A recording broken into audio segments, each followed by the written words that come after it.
Welcome to another episode of News2Gamers. I'm your host Simon Hill and we have a big one lined up for you tonight with plenty of cool features thrown into the mix as well. Let's see if we can go through this week's episode without being censored, shall we? Yes, you know who you are. Let's do it!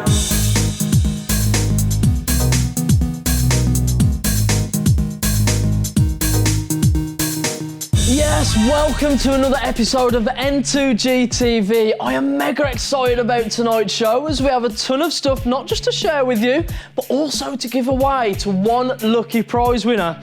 We'll be announcing the winner of the huge ton of swag for The Division and a copy of Far Cry Primal. Yes, look at all of that. It could be yours very shortly.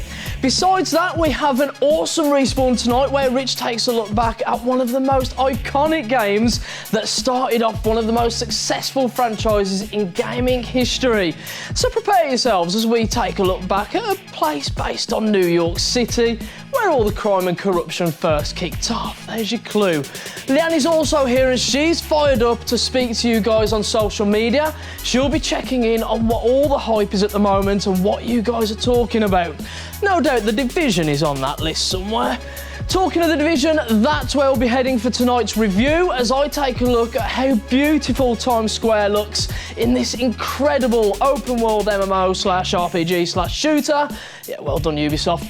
But first, you guessed it, here's a lowdown. Right, let's get started. EA will release its Star Wars Battlefront Outer Rim DLC on April the 5th, according to GameStop's website. Players who've purchased the Star Wars Battlefront Season Pass will receive this content at no extra cost. The new content will allow players to fight among the factories of Sullust and battle within Jabba the Hutt's Palace of Tatooine. Oh, the memories. Anyone fancy a Star Wars and chill day? It includes 4 new maps, a new mode, a new weapon, and 2 playable heroes, Sullustan Rebel Nien Nunb and Rhodian Bounty Hunter Greedo. Extraction, the new game mode, is a capture the flag style mode in which rebels must fight to deliver a resource shipment to their transport before time runs out. Empire players will have to stop the rebels before the delivery is made. It's about time, EA. Thanks.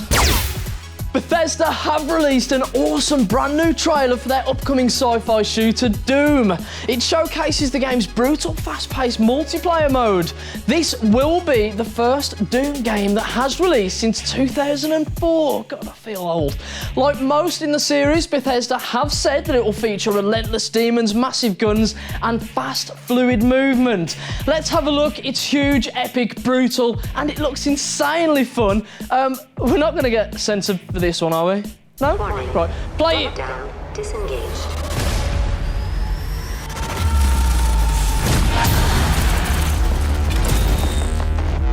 Triple kill. Avenger.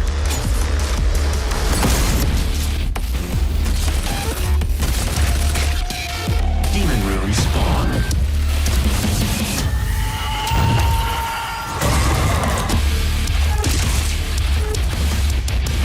Genocide.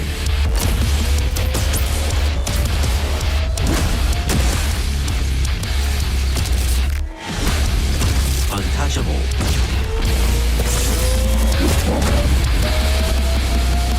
Glorious.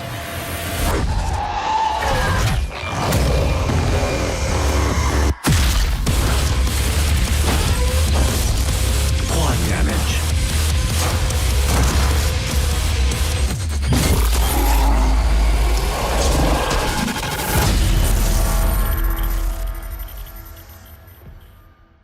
Right, Final Fantasy 15 release date is scheduled to be officially announced during a special event on March the 30th. However, it now appears the date may have been revealed slightly earlier than planned. Jimatsu reports that Final Fantasy 15 will arrive on Xbox One and PlayStation 4 on, are you ready for this, September 30th this year. This information has come from a source close to the company and then was backed up by 3 different independent sources. Of course, nothing is official until Square Enix makes an official announcement at its Uncovered event in Los Angeles. It's Been a long time coming for Final Fantasy 15. The game was originally announced years ago and has shifted from last generation consoles to current platforms. The game's main concept world and story were kept intact during the transitions, and apparently there have been some unique changes. It's pretty exciting stuff. Right, here we go. Microsoft and developer Remedy have released a new cinematic trailer for the time-bending Xbox One and PC game Quantum Break, and it's pretty damn cool. The video sets up some of the game's story and shows off some more awesome physics that we can expect whilst playing this awesome, unique action-adventure third-person shooter. Quantum Break arrives on April 5th for Xbox One and PC via Windows 10. In the meantime, though, have a look at this awesome trailer. It's incredible. Trust me. It's incredible.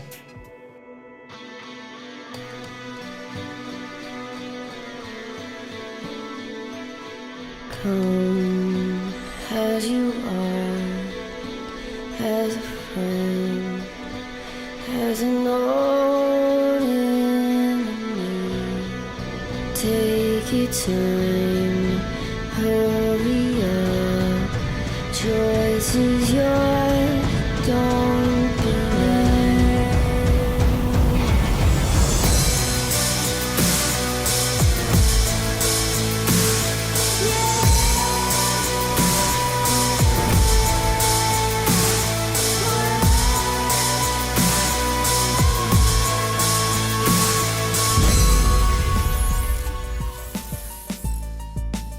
Wow, just wow, that game is looking incredible. I'm sure there's a lot of you out there who are looking forward to that as well.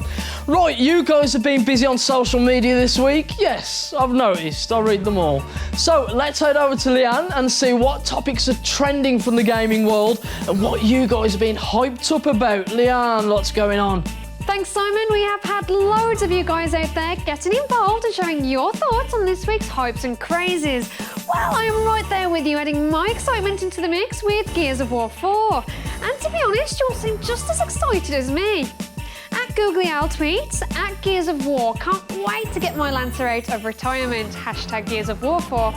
I'm already imagining slicing and dicing shit up. At Trev Plays Games has said, this looks like an 80s horror film come true. I'm super stoked for hashtag Gears of War 4. Also, a lot of you guys tweeting telling us how you're getting on with the awesome Tom Clancy's The Division. At WickedX Gaming tweets, if anyone else out there is wondering if they can have a good solo experience with hashtag The Division, the answer is a resounding yes. At JRock23 says, these civilians need to chill with asking for medkits. I'll hook you up with a soda or canned food, but just lay off the meds. Hashtag The Division. Holding on to those supplies, nice. I would love to read out all your tweets and comments, but you guys, you like to talk and we have so many. I want to hear more though, so here's how you can talk to us. All you have to do is head over to our Twitter page at News2Gamers, like us on Facebook, and get yourselves over to our YouTube channel. Hit subscribe, we're nearly at a milestone, so go on, where you can get all your exclusive NTG content and weekly updates. Stay with us for a mega exciting second part. After the break, our handsome director, I don't remember adding that to this script, Richard will be giving us one of the biggest nostalgia kicks we have seen so far on Respawn, one of the most amazing games to hit the gaming world. Simon will also be reviewing The Division, plus we have all those awesome prizes to give away to one lucky winner. We'll be right back after this.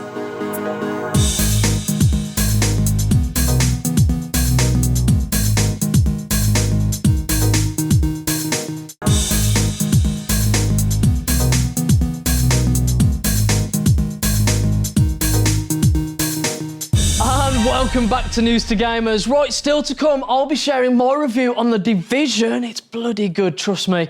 And we have all that exciting swag to give away. It could be you. But first, now I was pretty excited when my director mentioned to me that he wanted to cover this game on the show.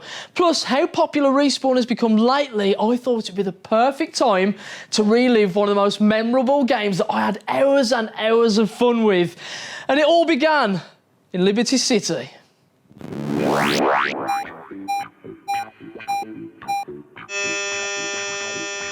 As far back as I can remember, I've always wanted to be a gangster, and writing about retro games was always more of a plan B.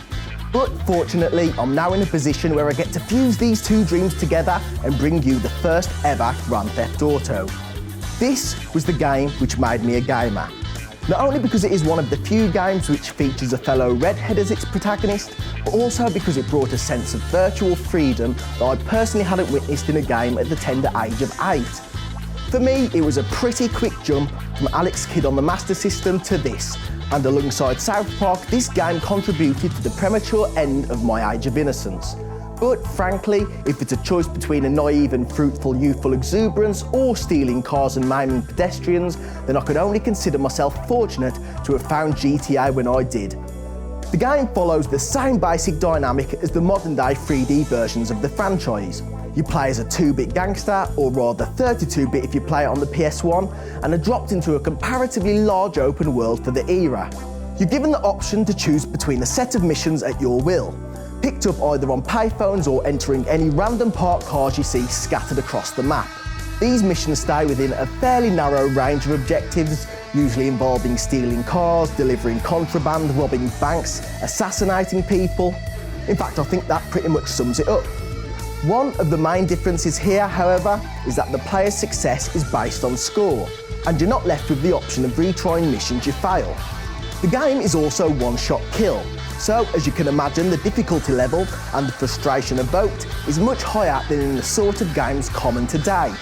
Outside of the missions though, you have complete freedom to roam anywhere your jaded little heart desires, speeding across the terrain with a complete disregard for any pedestrians you see in your path, while you discover the paint sprays, the car bomb retailers, the cranes which give you cash for your stolen cars, and the weapon caches scattered across the map. The game takes place over 4 cities if you include the expansion pack.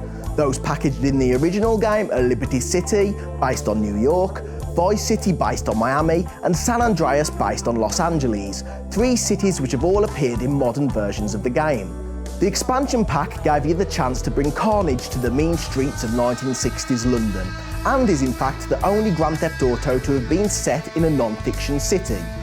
Just like the other cities though, it is a caricature of London, with cultural references crudely embedded into the scene. It almost feels like London imagined through the eyes of that cliched American guy who asks the Brits he meets whether or not they know the Queen. Your choices of character include the likenesses of Sid Vicious and Michael Caine. Your missions are offered by a fictionalised version of the Cray twins, and iconic British vehicles like the Mini, Jaguars and black cabs jitter up and down the roads. It could be considered 60s London on steroids, with an abundance of flamethrowers thrown in for good measure. Moments like stealing and joyriding an open-top tour bus and unleashing mayhem on the peaceful denizens of the nation's capital make this expansion worth its weight. And even though they're far too pixelated for us to properly see, I'd like to imagine your unconsenting passengers are there screaming with unbridled terror at the inevitable fiery demise that awaits them. The game wasn't received by critics with the flying colours the sales figures would suggest, usually scoring between 6 and 7 in the gaming press. In a technical sense, this may be fair. The game is flawed in many areas and the key mechanics, when isolated from one another, were nothing dramatically novel. It is essentially an unpolished 2D top-down shoot-'em-up come driving game. But it's undeniably good fun, with hilarious dark comedy throughout, mainly from the typically excellent radio stations that GTA games have continued to bring to the table ever since. I think there is something more profound than the ability to be an unhinged maniac which underlies the popularity of the GTA franchise. Maybe it's the satire of Americana, or the self-reflection about the morality of the choices you make while playing, to name a couple. If you want to see where it all began, then I suggest you pick up a copy of this game immediately. It is, without doubt, one of the most important titles in gaming history. This has been Richard Gullick for Respawn. That was freaking awesome. Wow, the original GTAs bring back so many memories, and I love GTA London as well. You know, it was just amazing, and I haven't seen that for years. And then it just got better with Grand Theft Auto 3, the likes of Tony Cipriani and Salvatore Leone. I could just go on for days. What was your favourite Grand Theft Auto of all time? You know, maybe you were like me and you think that San Andreas was the gangster of all gangsters, or maybe Vice City was more your thing. Let us know on Facebook or Twitter. Just get to News2Gamers News2Gamers. Right, this game now has been all over your news feeds for so long for one reason or another. It's been a tough game to review due to making sure we gave ourselves enough playtime to make sure we cover every aspect of the game. Hence why we've only just seen reviews coming out for the likes of IGN, GameSpot and Eurogamer. So here it is. This is the News2Gamers review for The Division. Due to an inner-city pandemic, it seems Christmas is cancelled this year. However, it seems no one has decided to tell the desolate streets of New York. Lights are hanging from buildings, Christmas trees burrow in open doorways, small Santa figures and decorations are left lying in and around shopping malls, all as the snow gently falls from the sky. Unfortunately, there's no one celebrating in The Division. New York City isn't preparing for any festivities here. Instead, it seems that the Big Apple is in the middle of a crisis after a pandemic that has swept through the city. Some clever dick thought it would be a great idea to sanitise the city with the smallpox virus on Black Friday, spreading it all over banknotes, thus earning it the nickname the Dollar Flu. Welcome to Tom Clancy's The Division. The daunting task is apparent from the off as you walk through the deserted streets with endless abandoned vehicles, garbage lying carelessly across the roads, and as you spot a civilian hunting for scraps. The fact you're more or less wandering the city on your own is intimidating in itself. But couple that with the heartache and misery of a Christmas that will never be celebrated and the silence of the falling snow, and it all gets a little bit eerie. Despite all the anguish in this review so far, one thing that is beautifully poetic about the game is how stunning it looks. The glistening snow that dwindles down onto my shoulder as I make my way down empty streets, the slight beam of sunlight reflects off of a car that is parked across the way, and as I turn, a broken supermarket sign grabs my interest. The game does truly look remarkable, and with each of the NPCs looking incredibly lifelike, it's as if they're real people that I would bump into in reality. The facial expressions, the movement and the vocal performances and the way they are portrayed is nothing short of impressive from the team over at Ubisoft. For those of you, myself included, who have been comparing The Division to a certain space shooter from Bungie, allow me to state one thing to you. Stop right now. The two games might share similar DNA in the form that they're both relentless online multiplayer shooters with RPG and MMO elements as well as hub-type areas, but I'm going to spend a lot more hours playing The Division than I did Destiny. For starters, The Division has a lot more of a tactical playstyle to its formula. It all kicks off with you building your base of operations. This contains 3 wings: tech, security and medical. As you form each wing, you will then be given a ton of content that opens up as you progress. For example, campaign missions, side quests, various encounters and other random activities. In typical RPG fashion, the more you complete, the more you'll expand each section. Of course, the better the perks and talents you unlock, the better prepared you'll be to fight and take back New York. This captivation was further enlightened by the setting itself. The Division's haunting recreation of Midtown Manhattan has to be the most impressive and realistic urban world maps outside of a Rockstar game. Its incredibly detailed environments feel strenuously assembled rather than any cut and paste job. Each neighbourhood has its own unique feel, and no matter where you take route, you're bound to stumble into a breathtaking complex or a tragic disaster site. The majority of the missions in The Division can be played alone. However, the difficulty levels takes a huge leap in later levels, to the point that I often felt overwhelmed without an accomplice around to revive me or watch my back when I'm being overhauled with spraying enemy bullets. That said, this game is at its utmost best when you team up with other players. Massive Entertainment has designed one of the most effective and faultless bases for locating different players to join I have seen in any game. You can access your friends list straight from the menu and hook up with them in seconds. This brings me to the Dark Zone. That's the big red bit in the middle of the map. This is The Division's take on PvP, where teams of agents can square off and go head to head if they desire to do so. The main aim of the Dark Zone is to get yourself some of the more rare loot that can't be found in the main game. However, you'll have to collect it first, then extract it by calling in a chopper, then you'll have to wait for it to arrive before you leave again. All this whilst fighting off an abundance of AI troops and potentially other players too. Working out whether the other players are going to jump you or what they're thinking makes the Dark Zone a very anxious place indeed. When it comes down to it, The Division is the best open world that Ubisoft has built. It's captivating, immersive, enthralling and harrowing at the same time. The tactical gunplay and deep RPG elements will keep you entertained for a very long time and wondering what you'll find as you walk the streets of a very broken New York.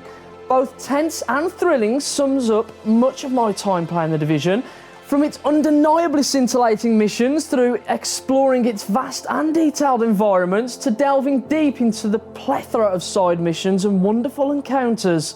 Working my way through this game has been a truly enjoyable experience. Sure, the action can be accused of being repetitive, but for me, I just want more. What a game! Ubisoft have done something really special with The Division. Not only have they crafted something totally unique to online shooters, but online games in general. You got pretty excited though, didn't you, when Rich covered his GTA, the original on Respawn? Wow, earlier? you know, it was so good. I mean, I definitely preferred San Andreas though with CJ, but Yeah. you know, plus that legend that is Samuel L. Jackson as a voiceover for one of the cops. You know, I need to play that again. Right, so yeah, we have a ton of prizes to give away now, don't we, Simon? We do. So last week we told you how to enter our prize draw where you could win all of these goodies. We got swag from The Division, we got t-shirts, we got hats, caps, stress balls, everything. And we've also got Ta-da! a copy of Far Cry Primal on Xbox One. Now, thousands of you entered, didn't they? They did, yes, absolutely loads of you. And you know, you couldn't fit all of the names into a hat, so someone spent hours typing each of your names into the N2G random words generator. And it came back with one lucky winner. Okay, drum roll please, someone. Thank you. So, the winner of all these cool prizes goes to Stephanie Johnson from Leamington Spa. Well done, you. Yes, congratulations, Stephanie, and thanks for all of you that have entered. And don't worry, we have another amazing prize giveaway in the coming weeks. Tune in next week for a very special feature, and someone will be sharing some very, very exciting news with you. Keep it locked.